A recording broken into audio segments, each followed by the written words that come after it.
जी हाँ दोस्तों, जैसा कि आप लोगों को पता ही होगा कि हमारी भारतीय टीम चैंपियन ट्रॉफी जीत चुकी है और फाइनल में न्यूजीलैंड को भारतीय टीम ने 4 विकेट से हराकर ट्रॉफी अपने नाम कर लिए है।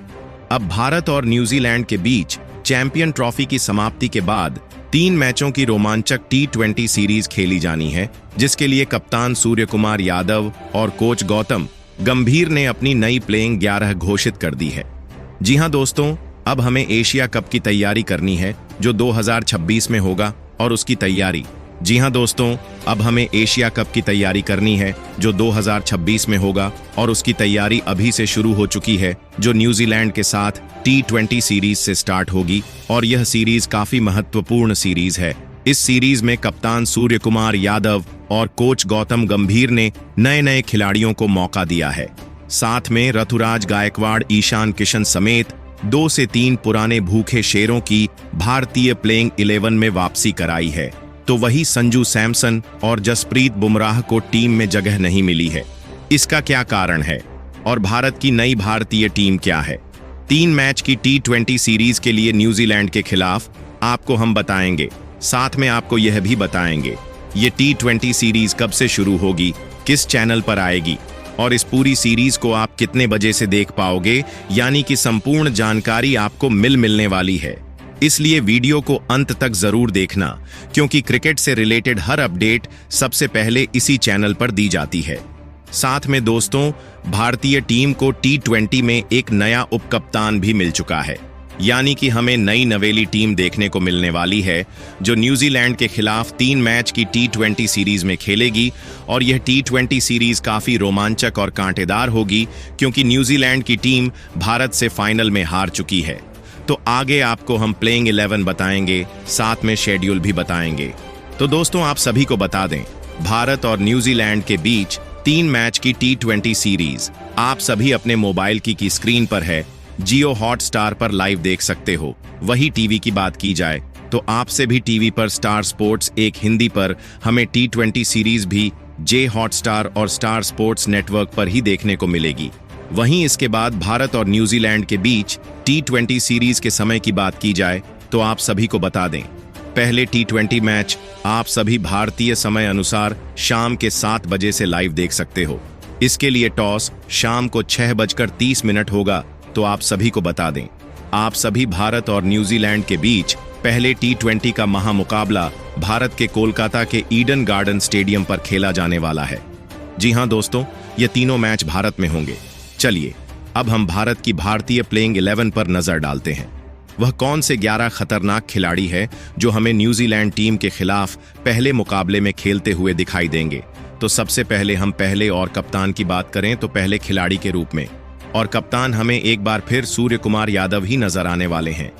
जी हां दोस्तों, आने वाले एशिया कप और T20 वर्ल्ड कप, इन दोनों ही बड़े टूर्नामेंट तक -20 की कप्तानी सूर्य कुमार यादव के कंधों पर ही है और हमें एक बार फिर सूर्य कुमार यादव ही न्यूजीलैंड के खिलाफ भी T20 सीरीज में कप्तानी और पहले खिलाड़ी के रूप में नजर आएंगे। सूर्य कुमार यादव, जिन्हें स्काई के नाम से भी जाना जाता है, अपनी आक्रामक बल्लेबाजी और 360 डिग्री शॉट्स खेलने की क्षमता के लिए मशहूर है। उनके पास तेज गेंदबाजों और स्पिनर्स दोनों के खिलाफ रन बनाने की कला है, जिससे वह किसी भी परिस्थिति में विरोधी टीम के लिए बड़ा खतरा बन जाते हैं। सूर्य कुमार यादव की खासियत यह है कि वह शुरुआत से ही तेजी से रन बना सकते हैं। उनकी बैटिंग में cover drive, scoop, short sweep shot और फ्लिक जैसे शॉट्स की भरमार होती है। वह मिड विकेट और लॉन्ग ऑन के ऊपर से लंबे शॉट लगाने में भी माहिर है। कप्तान के तौर पर भी सूर्य कुमार यादव में बेहतरीन लीडरशिप क्वालिटी है। उन्होंने IPL में भी कई बार अपनी कप्तानी का लोहा मनवाया है। इसके बाद दूसरे खिलाड़ी की बात की जाए और उप कप्तान की बात की जाए तो वह होने वाले हैं ऋतुराज गायकवाड़। जी हां दोस्तों, ऋतुराज गायकवाड़ को एक नई जिम्मेदारी मिल चुकी है और वह जिम्मेदारी है उप कप्तानी की T20 सीरीज के लिए न्यूजीलैंड के खिलाफ हमें ऋतुराज गायकवाड़ दूसरे खिलाड़ी के रूप में और उप कप्तान के रूप में नजर आने वाले हैं। ऋतुराज गायकवाड़ अपनी तकनीकी रूप से सुदृढ़ बल्लेबाजी और शानदार टाइमिंग के लिए जाने जाते हैं। उनका खेल स्पिन और तेज गेंदबाजी दोनों के खिलाफ बेहतरीन रहता है। खास तौर पर पावर प्ले में वह गेंदबाजों पर हमला करते हुए चौके की बरसात कर सकते हैं। ऋतुराज गायकवाड़ के पास cover drive, pull shot, flick shot और स्ट्रेट ड्राइव जैसे बेहतरीन शॉट्स का भंडार है। वह अक्सर गेंदबाजों की लेंथ का जल्दी अंदाजा लगाते हैं और उसी के मुताबिक अपने शॉट्स खेलते हैं। खासकर स्पिनर्स के खिलाफ वह कदमों का इस्तेमाल करके उन्हें बैकफुट पर ला देते हैं। आईपीएल में चेन्नई सुपर किंग्स के लिए खेलते हुए उन्होंने कई मैच विनिंग पारियां खेली हैं और उनकी स्ट्राइक रेट भी बेहतरीन रही है। ऋतुराज गायकवाड़ का शांत स्वभाव और परिस्थिति के अनुसार खेलने की क्षमता उन्हें एक परिपक्व बल्लेबाज बनाती है। न्यूजीलैंड के खिलाफ इस सीरीज में उनसे एक शानदार ओपनिंग की उम्मीद होगी ताकि भारतीय टीम को एक मजबूत शुरुआत मिल सके। कि इसके बाद तीसरे खिलाड़ी की बात की जाए तो तीसरे खिलाड़ी के रूप में कप्तान सूर्यकुमार और कोच गंभीर ने एक बार फिर अभिषेक शर्मा को ही न्यूजीलैंड के खिलाफ T20 सीरीज में शामिल किया है। जीवन दोस्तों, अभिषेक शर्मा कितने विस्फोटक और आक्रामक बल्लेबाज हैं, यह आपने देख ही लिया होगा।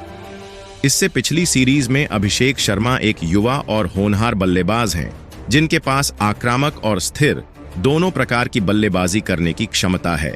वह बाएं हाथ के बल्लेबाज होने के साथ साथ एक उपयोगी बाएं हाथ के स्पिन गेंदबाज भी हैं जो उन्हें एक ऑलराउंडर के रूप में टीम में जगह दिलाते हैं।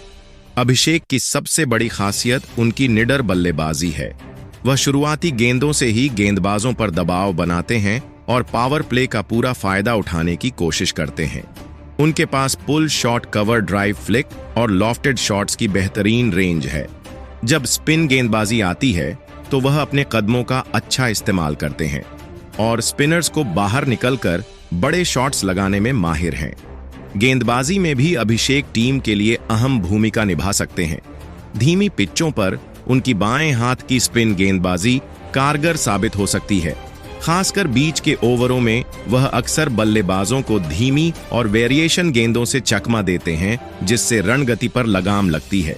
इसके बाद चौथे खिलाड़ी की बात करें तो चौथे खिलाड़ी के रूप में हमें यशस्वी जायसवाल नजर आने वाले हैं।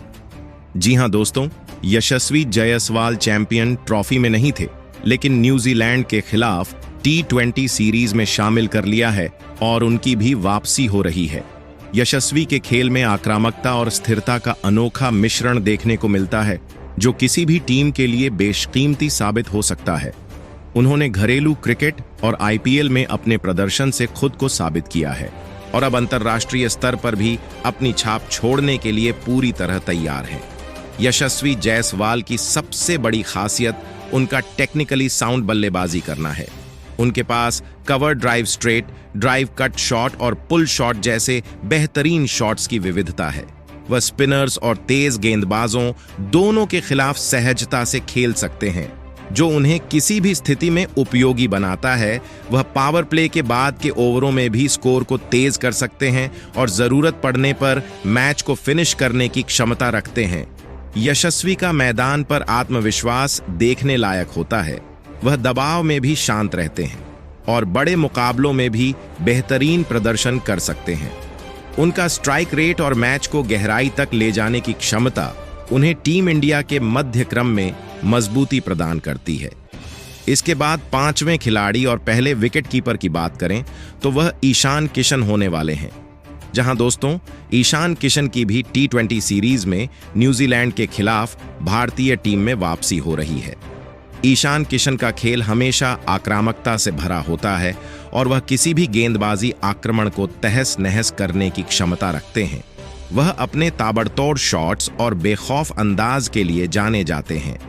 उनकी बल्लेबाजी का अंदाज खास तौर पर स्पिनर्स के खिलाफ बेहद प्रभावी होता है, जहां वह स्वीप शॉट, रिवर्स स्वीप और लॉन्ग ऑन के ऊपर मारने में माहिर है।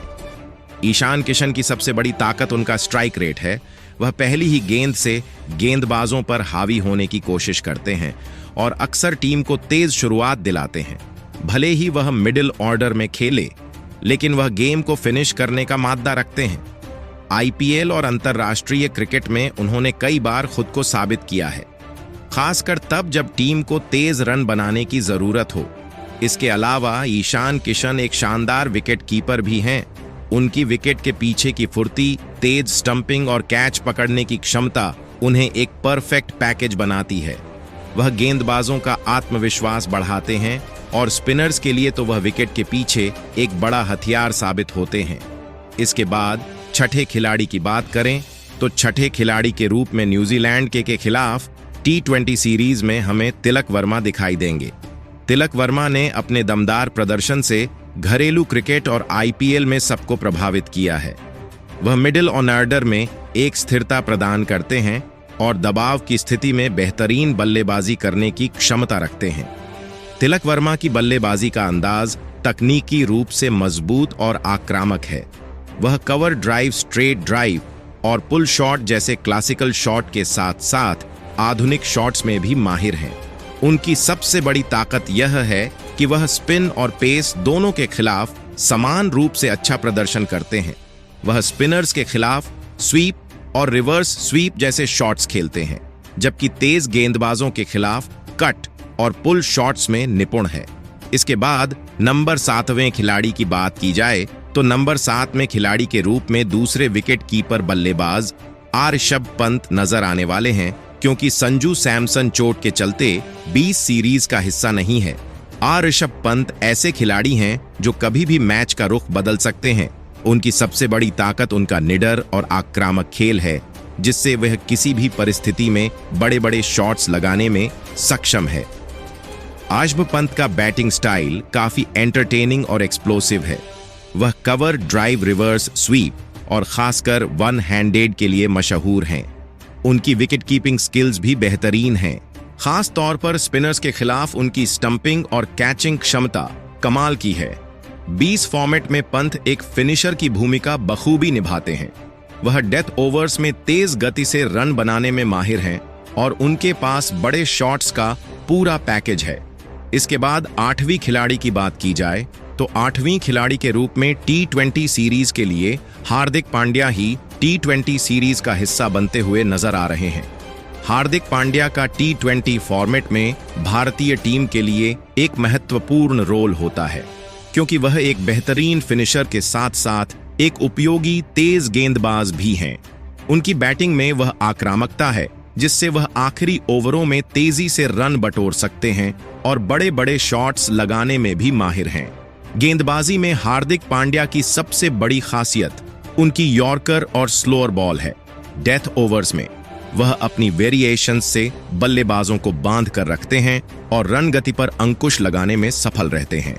हार्दिक की गेंदबाजी में वह विविधता है जो T20 क्रिकेट में बेहद जरूरी होती है, खास तौर पर जब विरोधी टीम के बल्लेबाज तेज रन बना रहे हो। उसके बाद नंबर 9 खिलाड़ी की बात की जाए तो नंबर 9 पर हमें अक्षर पटेल को भारतीय टीम में शामिल किया गया है। अक्षर पटेल का टीम में होना भारतीय टीम को बैलेंस देता है, क्योंकि वह गेंद और बल्ले दोनों से शानदार प्रदर्शन करने में सक्षम हैं। उनकी लेफ्ट आर्म स्पिन गेंदबाजी खास तौर पर T20 फॉर्मेट में बहुत कारगर साबित होती है।